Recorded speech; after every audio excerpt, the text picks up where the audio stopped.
Hello viewers, আসসালামু আলাইকুম। আশা করি তোমরা অনেক অনেক ভালো আছো। তোমাদের সকলকে আমন্ত্রণ জানাচ্ছি আরিফস কেয়ার কোচিং একাডেমি চ্যানেলে।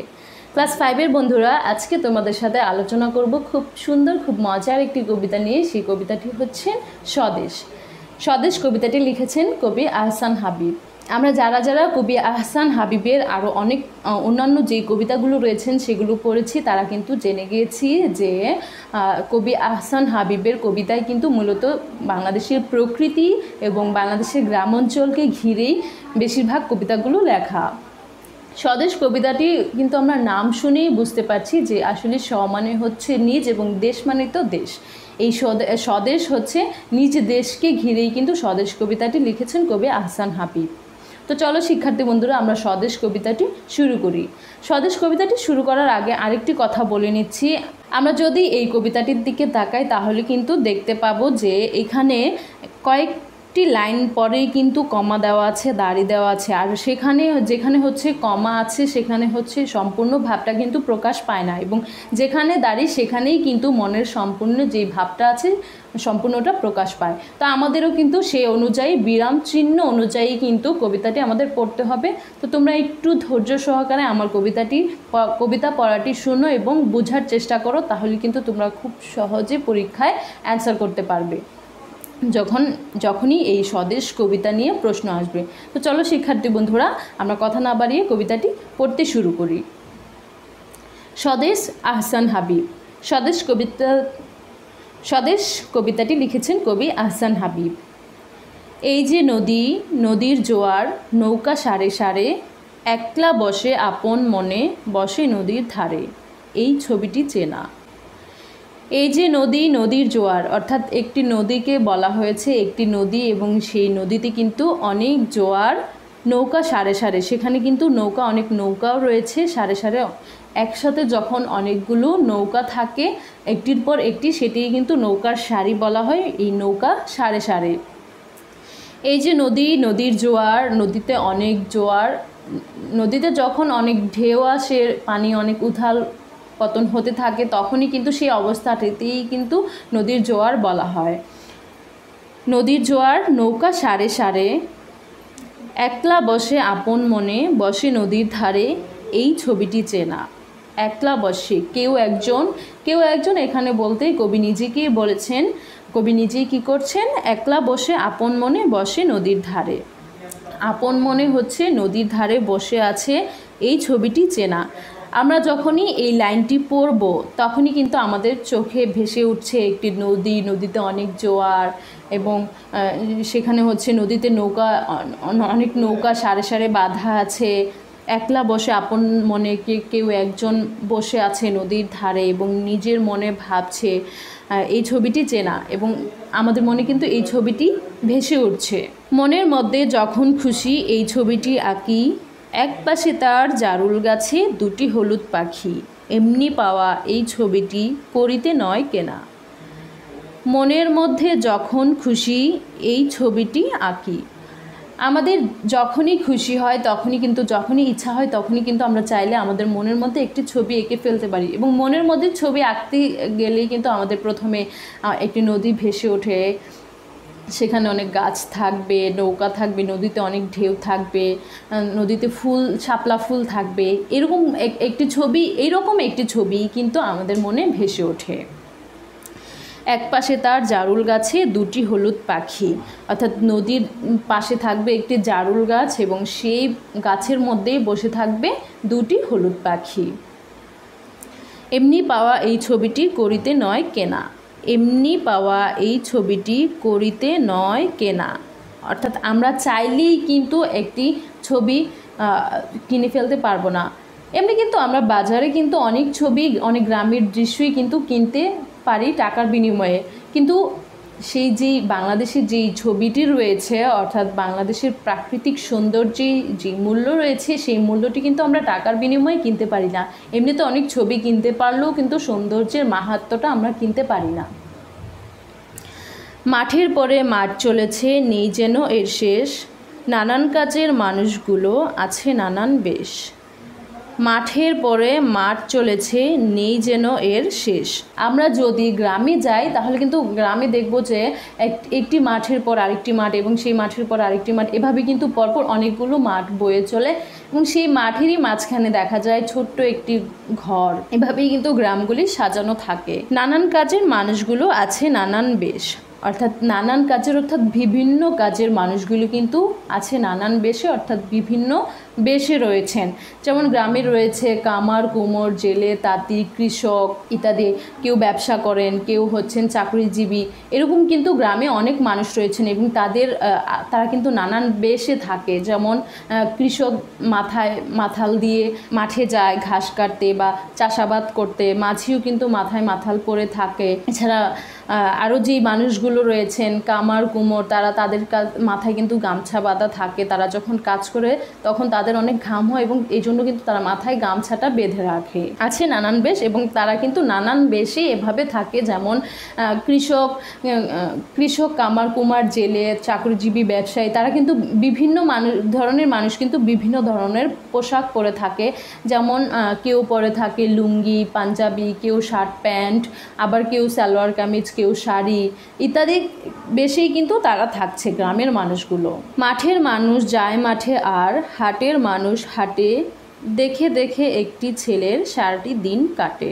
মাঠের মানুষ যায় মাঠে আর হাটের মানুষ হাটে, অর্থাৎ যারা হচ্ছে কৃষক তারা কিন্তু মাঠে চলে যায় কাজ করতে।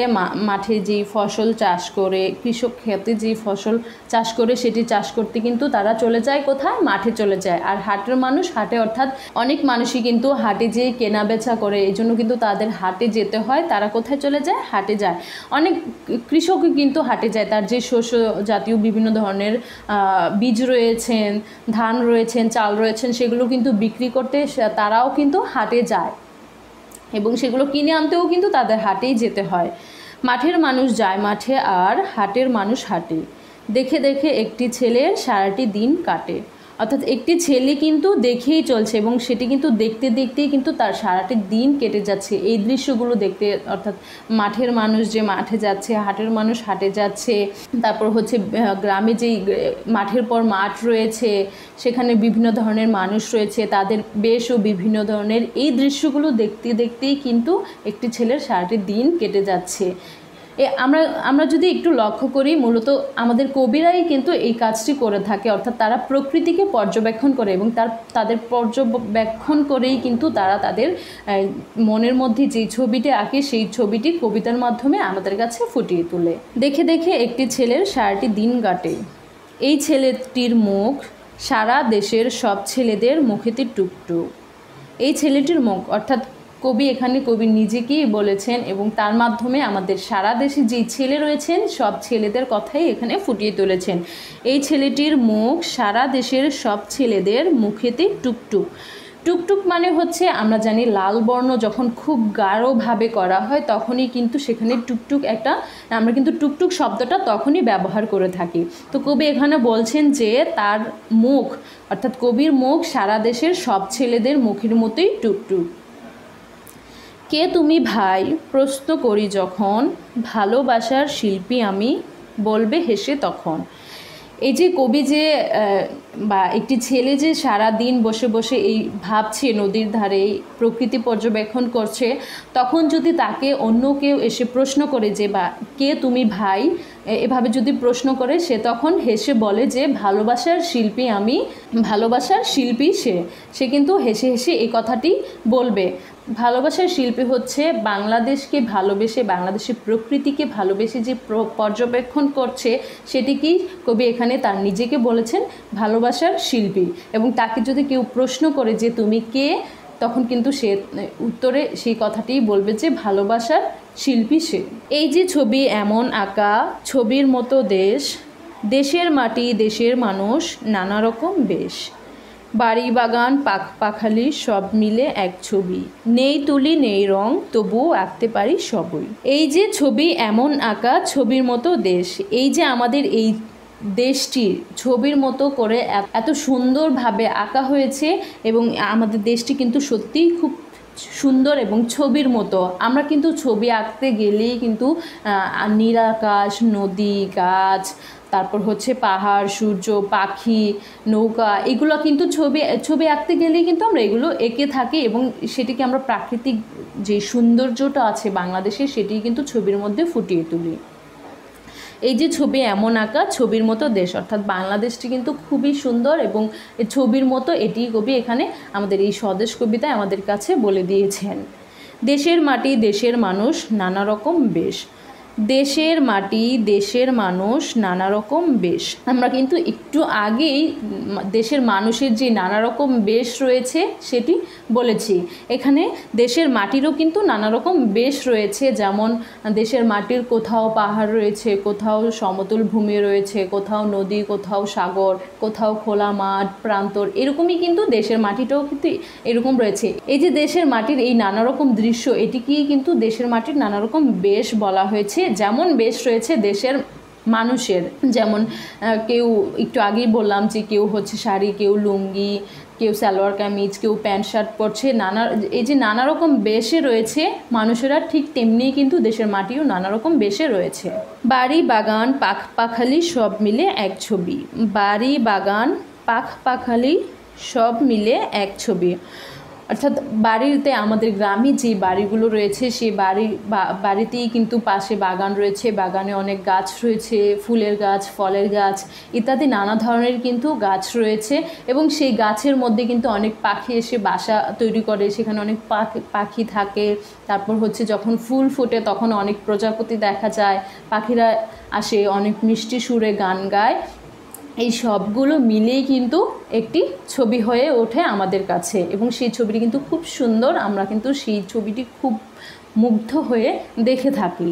নেই তুলি নেই রং তবুও আঁকতে পারি সবই, নেই তুলি নেই রং তবুও আঁকতে পারি সবই, সবই মানে সবাই। আমাদের কাছে যদি তুলি না থাকে, রং না থাকে, তবুও কিন্তু আমরা আমাদের এই বাংলাদেশের যে প্রাকৃতিক সৌন্দর্যটা রয়েছে সেটি কিন্তু আমরা আঁকতে পারি। আমাদের মনের মধ্যে আঁকতে হলে কিন্তু কোনো তুলির প্রয়োজন হয় না, কোনো রঙের প্রয়োজন হয় না, কোনো পেন্সিল কলম কিছুর প্রয়োজন হয় না, কোনো কাগজেরও প্রয়োজন হয় না।